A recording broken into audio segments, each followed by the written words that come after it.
Films present. Recording by Seti Films. छौरी पटल गई उच्चो मामा ललकई बाबू हो बाबू बड़ मार मरल गए बाबू हो बाबू बड़ मार मरल गए बाबू हो बाबू बड़ मार मरल गए चुना ले तब ओकर भैया देखल गई निमन से हरदी चुना लगल गए निमन से हरदी चुना लगल गए निमन से हरदी चुना लगल गए तइयो नहीं लबरी छौरी हमारा बचल गए छौरी के बड़का भैया लाठी से पिटल गए हो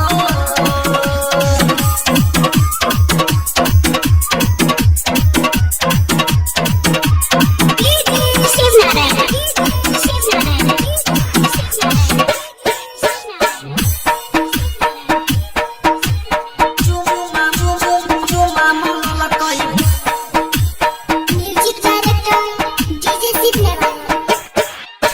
छौरी के चक्कर में तुथला पड़ल गई मोट मोट डंडा पीठी पधल गए मोट मोट डंडा पीठी पधल गए मोट मोट डंडा पीठी पधल गए मार मार के गाल पर टोला फूले गई मुंह से छर छर लेहू बहल गए मुंह से छर छर लेहू बहल गए मुंह से छर छर लेहू बहल गए तइले नहीं लबरी छौरी हमारा बचल गए छौरी के बड़का भैया लाठी से पिटल गए हो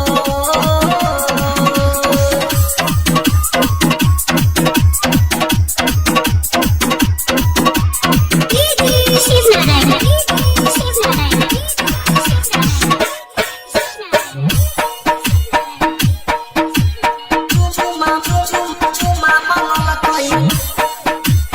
Music director DJ Sidney.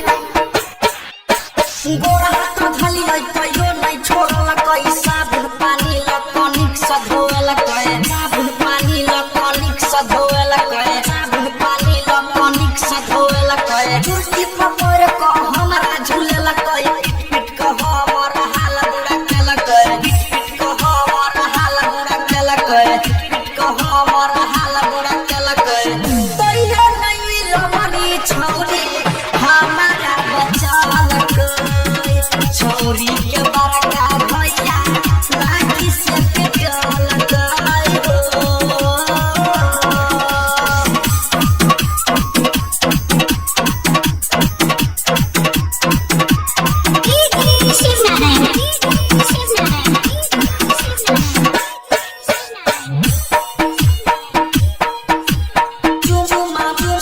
चुमा ललकई Music director DJ Sidney. हो राइटर संगीत एक चाटी मरल कई पवन पुरवैया के फोन से बोलल करे पवन पुरवैया के फोन से बोलल करे पवन पुरवैया के फोन से बोलल करे नवीन हमर डाड़ी तोड़ल कई रंजित मुकेश धके थुथना फोड़ल कई रंजित मुकेश धके थुथना फोड़ल कई रंजित मुकेश धके थुथना फोड़ल